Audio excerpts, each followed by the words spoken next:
The ground shook under my boots before I even heard the sound, and by the time the sound reached me, 3 shapes the size of ocean freighters were already dropping out of the clouds above the Kenai Peninsula. I was standing knee-deep in snow, with a rifle in my hands, halfway through checking a trapline, when the sky turned dark in the middle of the afternoon. No thunder, no warning, just a shadow sliding across the mountains like someone had reached up and pulled a curtain over the sun. My name is Grant Whitfield.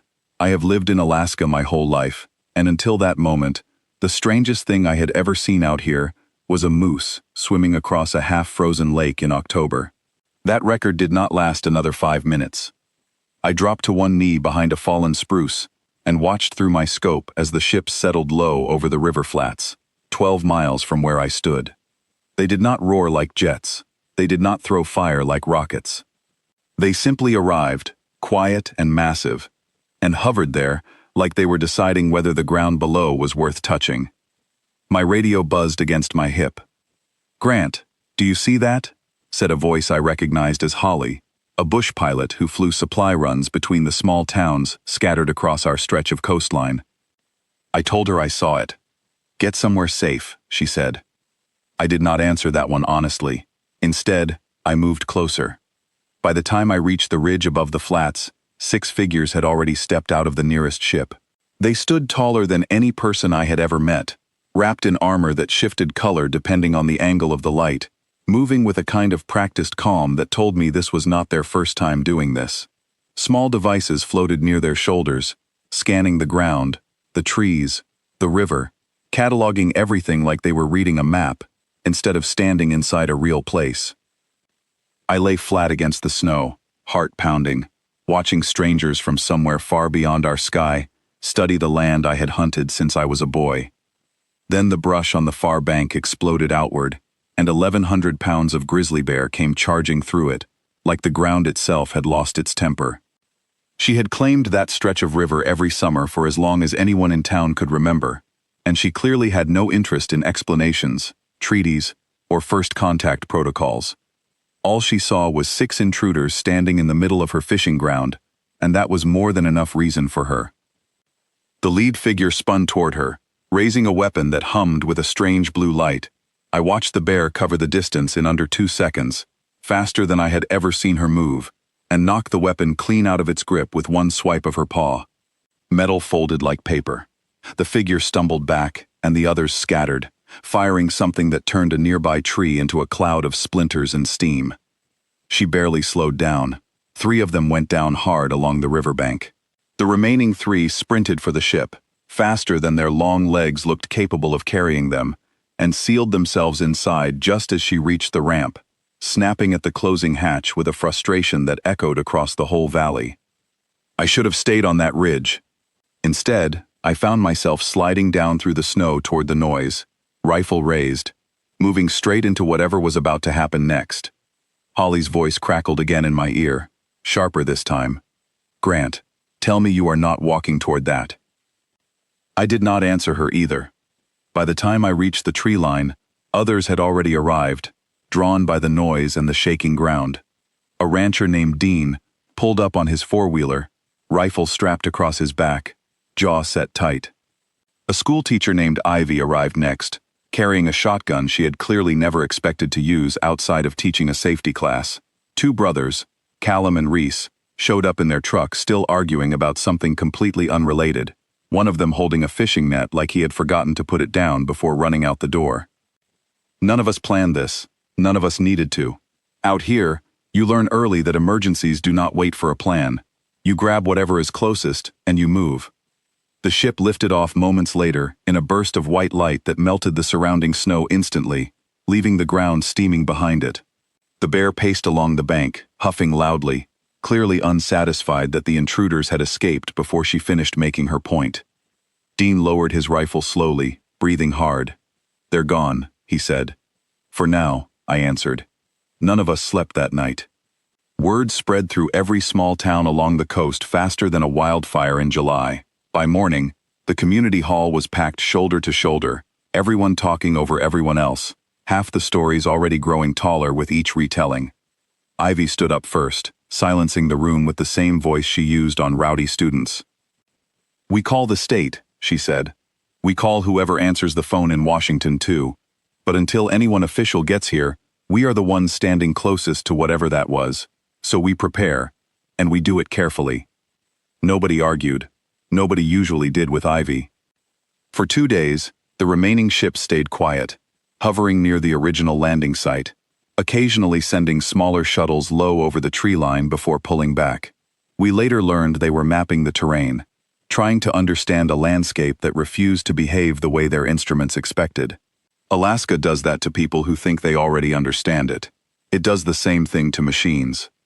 On the 3rd day, soldiers finally arrived from Anchorage, tired and clearly overwhelmed, setting up a command post at the edge of town.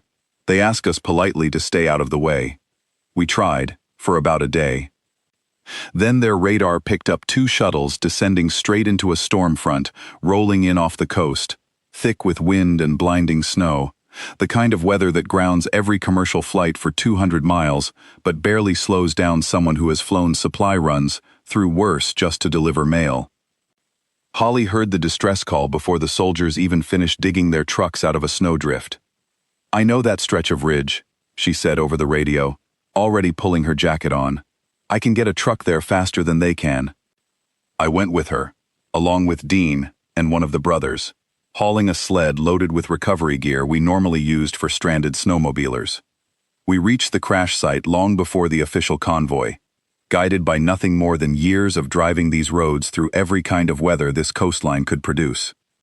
2 shuttles sat half buried in snow, hulls cracked open, faint light flickering from somewhere deep inside.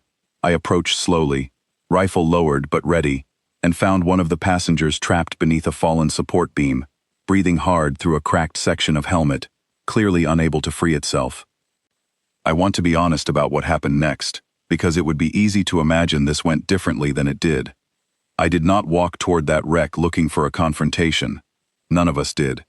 We walked toward it because something had crashed in the snow, and out here, that is simply what you respond to, no matter who or what is inside. We pulled the beam free with everyone pushing together, releasing the trapped passenger, who stared up at us with wide, unfamiliar eyes, clearly expecting something very different from what was actually happening. 2 more were pulled from deeper inside the wreckage, injured but alive, and loaded onto the sled before the official convoy had even reached the base of the ridge. The soldiers arrived nearly an hour later to find 3 survivors, already wrapped in blankets back at the community clinic, receiving basic care from a semi-retired doctor named Silas, who had spent decades treating frostbite, broken bones, and the occasional close call with local wildlife. He looked over one stubborn wound and said simply, "Well, the color is different, but the stitching works about the same." The officials were furious that we had gone out there without waiting for approval. Ivy reminded them, calmly but firmly, that approval takes time, and something freezing in a wrecked shuttle does not have time to spare. Word of what happened spread quickly, eventually reaching whatever diplomatic channels had opened between our government and the visitors. I do not know the details of those conversations, since I am not a diplomat, just someone who grew up checking trap lines in the snow. But 11 days after the ships first arrived, their commander requested a meeting, not with the military, but with the town itself. It was held in the same community hall where Ivy had once silenced a room full of frightened neighbors. The commander stood at the front, tall and thin, wrapped in lighter armor than his troopers. A small device clipped near his collar translating his clicks and hums into slow, careful English. He asked why, after everything, we had chosen to help his people instead of leaving them buried in the storm. Ivy answered before anyone else had the chance. "Because that is simply what you do out here," she said. "It does not matter who you are or where you came from. If someone is stranded in the cold, you help them. Nobody had to write that down as a rule. It is just how people survive in a place like this." The commander was quiet for a long moment, clearly processing something that did not match whatever reports his scouts had filed before any of this began. Then he asked a question that made half the room laugh, despite the tension still sitting heavy in the air. "Is the large creature that attacked my troopers some kind of trained defense unit?" he asked. "Does it answer to your government?" I answered that one myself. "No," I said. She is just a bear having a difficult week, same as the rest of us. He studied me for a long moment, then turned and said something to his translator that the device chose not to convert into English at all, whether because it lacked the right words or simply decided some things did not need translating. Within a month, every remaining ship pulled out of Alaska, and shortly after, out of the rest of the world entirely. The official statement released through diplomatic channels described Earth as an environment unsuitable for occupation due to unpredictable terrain and dangerous wildlife. Someone who had actually been present during the later meetings told me the internal report used very different wording, something closer to describing an alliance between the local population and an apex predator that could not be reasoned with, negotiated with, or contained using any method they had available.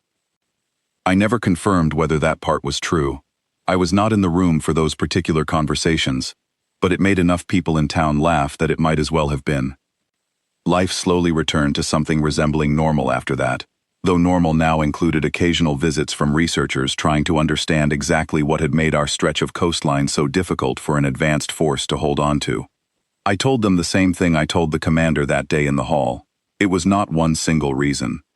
It was the terrain, the distance between towns, the weather, that turned dangerous within minutes. The fact that everyone here had already spent their whole lives solving problems without waiting on outside help. And yes, it was also the wildlife, which never once cared about diplomacy, borders, or advanced technology of any kind. The bear, as far as anyone can tell, went right back to her usual routine once the ships were gone. I still see her most summers, standing in that same stretch of river, pulling salmon out of the water with the same lazy confidence she has always had.